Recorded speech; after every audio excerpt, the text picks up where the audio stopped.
Naglalayag na papuntang Pag-asa Island ang team ng Atin Ito Coalition. Ito ay upang magpaabot ng iba't ibang tulong sa mga residente sa isla. Kasabay na rin ang paggiit sa karapatan ng Pilipinas sa West Philippine Sea. Kumustahin natin ang kanilang biyahe? Alamin sa report ni Rod Lagusad live. Rod? Joshua, matapos na maantala ang pag-alis ng Atin Ito Coalition ay tuloy-tuloy na ang pagbiyahe nito patungong Pag-asa Island para magdala ng tulong sa mga residente ng isla.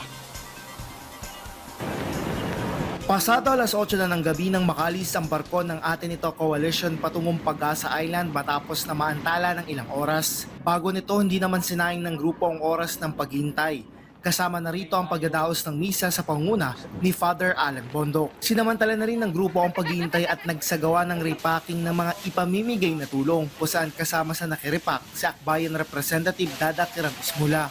Kabilang na rito ang food packs na bunga ng kanilang ginawang fundraising para sa mga pamilya sa isla. Kasama sa laman nito ay ang tigli 5 kilong bigas, noodles at iba pa. Habang aabot naman sa 50 galon ng langis ang nakatakda rin nilang ipamahagi na mahalaga para sa mga mangisda sa isla. Bukod dito, may handog naman na school supplies ang grupo para sa mga mag-aaral sa isla. Base sa kanilang datos, abot sa 121 na mga mag-aaral ang magbebenepisyo mula sa mga ito, kung saan laman nito ay mga notebook, ballpen, lapis, papel at iba pa. Nilaunch po natin yung Adopt a Student campaign.